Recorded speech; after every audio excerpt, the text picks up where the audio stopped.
All right, welcome back, everybody. We are now going to start week 5 by covering 6.4 and later 6.5. 6.4 is all about how do we rearrange equations to solve for the exponent or to solve for something that has an exponent on it. So tools and strategies to solve equations involving exponents. You'll find your homework on page 115. I'd like you to do questions 1 and 2.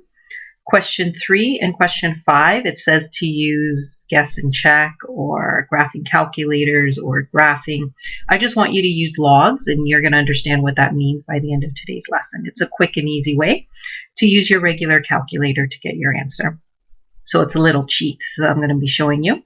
Question 7, question 8, and just do 9A. Okay, so that's the homework for 6.4.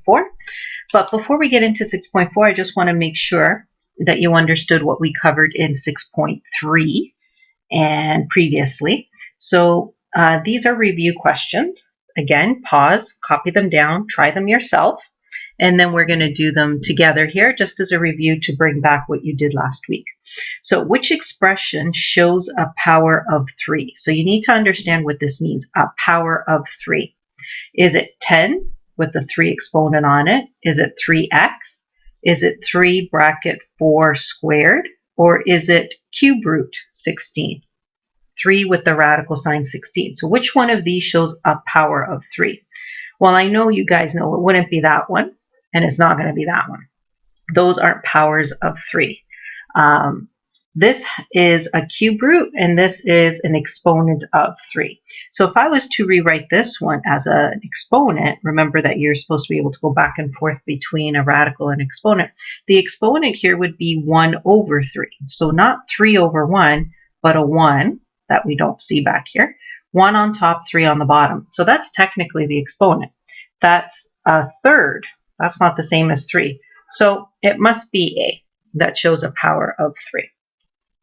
In question 2, we're being asked to solve for x. Now, x happens to be in the exponent part. So we have 2 to the power of 4x plus 4 equals 16 to the power of 2x. So remember, the first goal is to make the bottom numbers match. So can we convert the 2 into something with a 16? Or can we convert the 16 into something with a base of 2? And the answer is we replace the 16. So 9 times out of 10, you're replacing the bigger base with something that will match the smaller base most of the time. What power do you put on a 2 to give you back 16? Well, we put on a power of 4. But that 16 came with its own 2 to the power x exponent. So now what we do is we multiply double exponents together, and we drop the same base. So 4x plus 4, just the exponent part, equals just the exponent part. And that part is just 8x. So 4 times 2x is 8x. That's your power rule. Bring your x's to one side. So 8x minus 4x. Collect your like terms and then divide. So x here is going to be just 1. So that was the missing number that made this statement true. Over here we have a base of 10, and here we have a base of 100. First exponent is z plus 3. On the 100, we have z minus 7. We're trying to solve for z.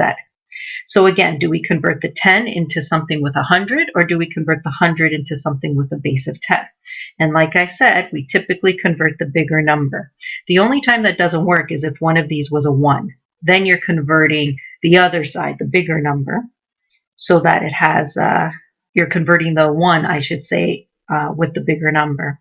So 10z plus 3 equals 10 squared bracket z minus 7. So we have the z plus 3 staying on this side, and on this side 2 bracket z minus 7. Now again, because a z and a minus 7 both need to be multiplied by 2. So you have to use your distributive property, and you get 2z minus 14. Collect your z's on one side, 2z, let's go negative 2z plus z. I'll bring the z's to this side, and negative 14 minus 3 on that side. So I'll put my numbers on the left, my numbers on the right, and my z's on the left. So what do I get here? I get negative z equals negative 17, which means Divide by -1, divide by -1. Z is just 17, positive 17, because both sides were negative. You pull out the negative both sides are then positive. The last type of equation that you need to know how to solve for is solve for the letter r. In this case, r cubed, so to r to the power of 3 equals 12. Well, notice that the r is not the exponent, so it's not one of these expressions where we're trying to get them to match. What we need to do is we need to put the 3 on the other side. And the way you do that is you cube root in this case, because it was a 3, you cube root the other side. So this is where you use that X root button. So sometimes it looks like this, sometimes it just looks like that on your calculator. So that's what you're looking for. So in your calculator, some of you will actually have a cube root button, which is fine. You can use that too, but that's a very specific button. It only works for cube roots. These buttons work for all kinds of roots. So it's good just to get used to using the general button. So 3, then that button, and then in this case the number 12. So to one decimal place it's 2.3. So that's rounded, obviously. 2.3 is our answer. So that means 2.3 times 2.3 times 2.3 should give you closely what 12 is. In this case, we have 2 r to the power of 4 equals 10. Now, before we can get to the r, we have to actually divide both sides by 2. So we have to kick the 2 out of this side through division, and you're just left with 5. So now we need to find the 4th root of 5. So r by itself is the 4th root of 5. So now you pick up your calculator. So that's why it's good to use the general button, right? The X root button. So 4th root 5. 4, then that root, then the 5. So what number times itself 4 times gives you back 5? It's probably going to be 1 point something. Yeah, it's 1.5-ish if you were to round. So 1.49 becomes approximately 1.5. Now, so let's just call it 1.5. So 1.5 times 1.5 times 1.5 times 1.5 is roughly 5. Now, the difference in this question is this is an even number, right? The 4 was even, which means our final answer should be positive 1.5 or negative 1.5, because negative times a negative times a negative times a negative 4 times will give me back positive 5 as well. Whereas in this case, we don't put plus minus because 3 is an odd number. So this is only going to work one way. So it's either going to work negative, negative, negative, if this was a negative 12, or positive, positive, positive, for it to be positive 12. So when it's an odd root, there's only one answer. When it's an even root, like square root, 4th root, 6th root, 8th root, 10th root, any even number here, your answer is technically going to be plus minus. Okay, so that's something to keep in mind.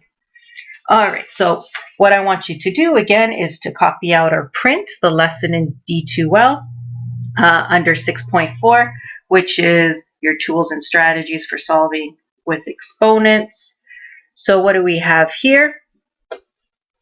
We have solving for r in measurement formulas. So as you know, in measurement formulas, r tends to stand for radius. And it's very, very common to have to solve for the radius in different situations. Maybe you know the full volume and you want to know how wide, for instance, the can needs to be in order to be able to hold a certain amount. So in that particular case, I'm just trying to straighten this out for you. What we're doing is we're solving for one letter in a formula that has many letters. So solving for r in measurement formulas. A cylindrical container, so a can, has a volume of 5,000 cubic meters. The radius is equal to its height, so r equals h, they're the same amount, and the volume is related to in this formula. So if you can't read that, volume equals pi r squared h. So that's the formula generally for a can. So we have this can, and we want to solve for r. So determine the radius of the container. We know that the volume is 5,000. So it tells us that this number, it has to hold 5,000 whatever. So we know to replace that V with 5,000. So step 1, I say write the formula. V equals pi r squared h. Replace any letters you know. Well, I know the V is supposed to be 5 grand. Pi, as you know, is 3.14. So we just keep it as pi for now to keep it accurate. Now, R is what we don't know because we're supposed to actually find R.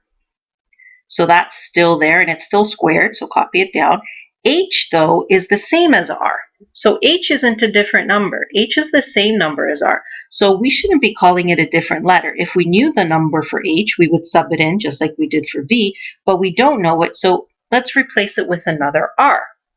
So what this means is R squared times R. Now, if you remember, when you multiply and you have two bases that match, we keep them and we add the exponents. So 2 plus 1, this gives me R cubed over here. So these R's together should be grouped together. So pi R cubed. So what we have here is a nice condensed version of the formula. And what we're going to do is we're going to rearrange. So pi is just a number, 3.14. So let's divide, because that's the opposite of what's happening between the pi and the r is multiplication. So we divide out pi. And you can figure out that answer. Remember, don't round until you're done. And what you're going to be left with is just r cubed. And from the warm-up, you saw that what we do here is we cube root both sides. So that's how we get rid of the cube. We get rid of it by cube rooting because those are opposites of each other. So in your calculator, without rounding, without coming up with a shortened decimal, you go 5,000 divide by 3.14 equals, so you get some number, and then you go cube root. So some of you have the cube root button, some of you will use that X root button. If you want to cube root it right away, go ahead. 11.67. So that's approximately 11.7. So that dot means approximately. So approximately 11.7, and your units are meters. So you put an M there after your answer because that's the units. So that's how wide the radius should have been in that can in order for it to hold 5,000 cubic meters. Okay, so Lena has inherited $1,000. She decides to invest it into an account that pays 7.5% per year, compounded annually, which just means it's exponential growth.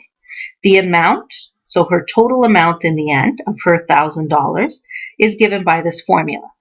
1,000 times 1.075 to the power of n, where n is the number of years, how long she put the money in the bank for. How many years, so that's n, will it take for her money to double? So we're trying to figure out how long does it take for her money to become $2,000. So again, we start with the formula. A equals 1,000 times 1.075 to the power of n. But we know what the final amount needs to be. It needs to be 2,000 because that's what doubling means, right? 1,000 becomes 2,000. So now we're trying to solve for n. So what we do is we start bringing things to the other side. The first thing you bring over is the 1,000. And you bring it over through division because this means times right here. So we divide both sides by 1,000, so it goes away, leaving you with the 1.075 to the power of n. And over here, 2,000 divided by 1,000 is just the number 2. So we get this very condensed version of this formula, and we're trying to solve for the exponent. What exponent do I put on 1.075 so that it equals 2? So once there are no more numbers left to remove to the other side, you can try to do what we were doing by trying to making the base match, right? Can I change this number into this number or this number into that number so that they match and then I can drop the bases? In this case, that's not going to work because these numbers don't have any pattern. There's nothing that makes this into this or this into this that you know off the top of your head. So making the bases match isn't a good technique here. Trial and error, where you take your calculator and you go 1.075 to the power of 2. Does that give me 2? No, not even close. 1.075 to the power of 10. Oh, now I'm too big. Now I'm 2.06. I'm trying to make it equal 2. So 10 was too big of an exponent. So let's try 1.075 to the power of 8. Too small now. So this is what you can do to try and bring your numbers. Oh, that got me down to 1.9, so I'm getting close to 2. So we know the answer is higher than 9, but less than 10. 1.075 to the power of 9.5. Still getting closer. So we know the answer is going to be bigger than 9.5, so maybe 9.6, 9.65, and you can play around with it that way. Obviously, this takes up a lot of time. So the trial and error approach isn't the best approach, and you're not going to be accurate. So this is the approach I want you to use, which is logs. So I want you to find on your calculator this button that says LOG on it. What this button allows you to do is to solve for missing exponents. And here's your formula. Log of the answer you're aiming for, so we're aiming for the answer of 2, divided by log of the base in the question. So the base of the power is 1.075, right? That's the bottom. So that's called the base. Log of this divided by log of that will give you your exponent. So here's the formula. Any exponent, whatever the exponent is, if it was n plus 7 equals log of the answer divided by log of your base. Okay, so that is your formula to use logs to cheat and not have to do trial and error. So what does this mean here? It means n equals log answer divided by log base, 1.075. Now we already tested it. We know our number is going to be 9.6 something. So let's see what the calculator gives us. Log 2 equals divide log 1.075 equals, look at that, 9.58. So it gave us the exact answer that makes it actually work. So if you tried it, 1.075 to the power of 9.58, and look at that. That's really close to 2 right there. So that's the exact number that we need. So this is 9.6 years, technically. So how much time does it take? How many years does it take for her money, for 1,000 to turn into 2,000? 9.6 years is what it takes. All right, so that's the beauty of being able to use logs, is that you're not doing trial and error. And when you use it is when the numbers on the bottom have no relationship to each other. So what I'd like you to do is let's try logs now. Practice solving for these exponents using logs. What exponent do you put on 1.05 in order for it to equal 2? See, the exponent here is called t. So t equals log of the answer you want, which is 2, divided by log 1.05. So pick up your calculator. Log 2 equals divided by log 1.05 equals 14.2. So that was the missing exponent in that case. That makes that statement true. Same over here. The missing exponent is called r. So r equals log 3 divided by log 1.045.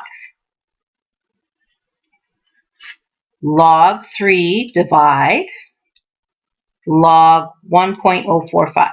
Make sure you're pressing equals after each one. 24.96.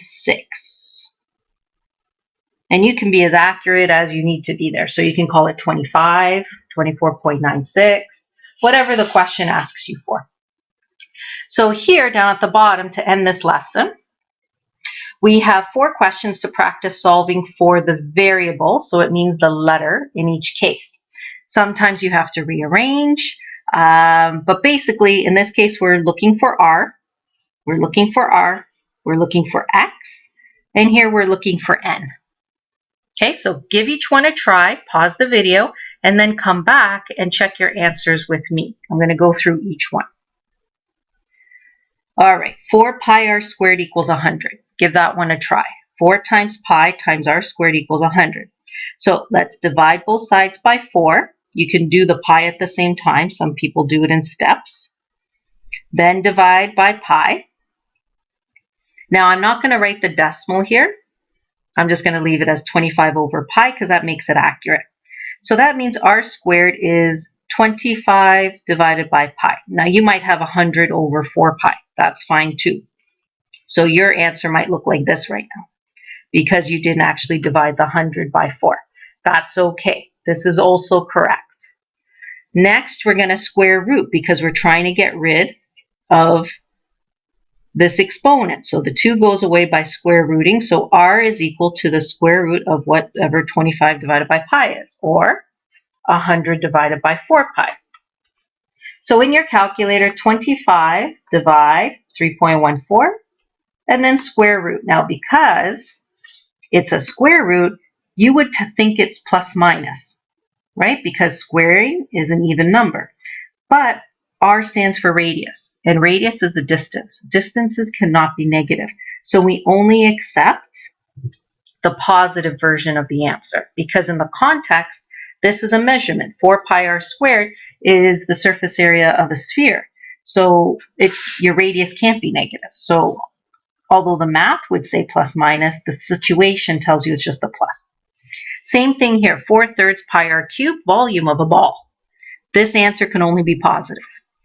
So again, we're looking for what is the radius of the ball. But before we can get to radius, we have 1540 equals 4 divided by 3 times pi times r cubed.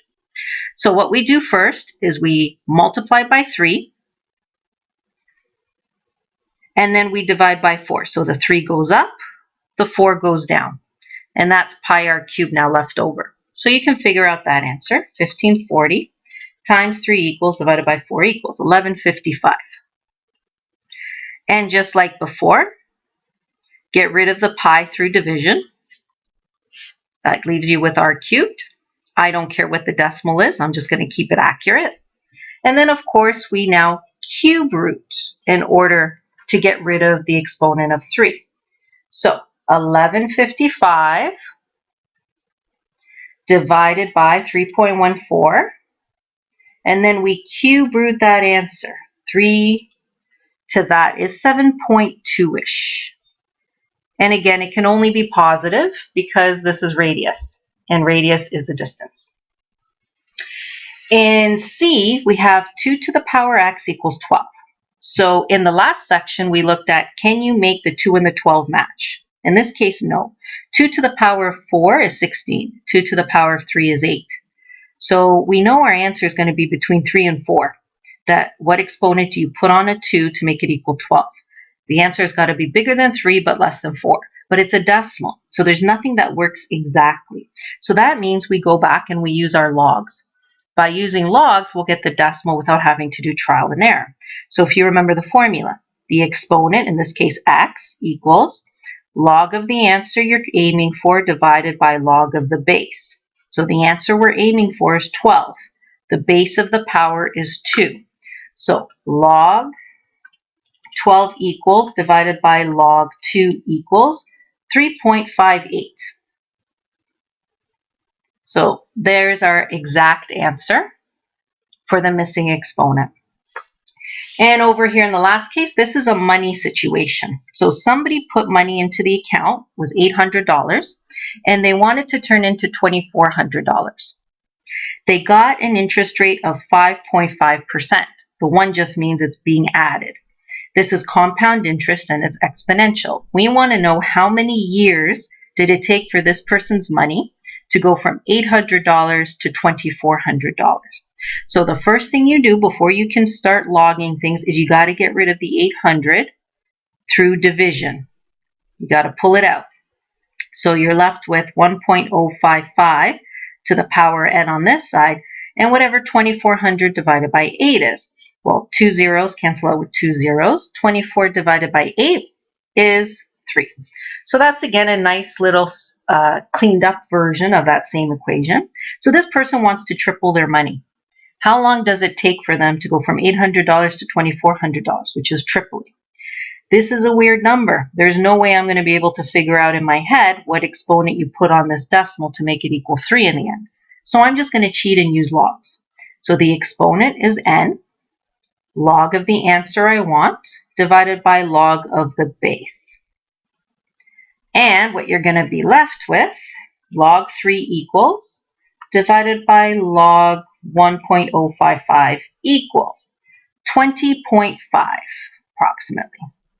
And again, I'm rounding there. So this means it takes 20.5 years in this particular account, because of the low interest, for this person's money to triple like that. So that's pretty bad, actually. So again, just to remind you, where you're going to find your homework is on page 115.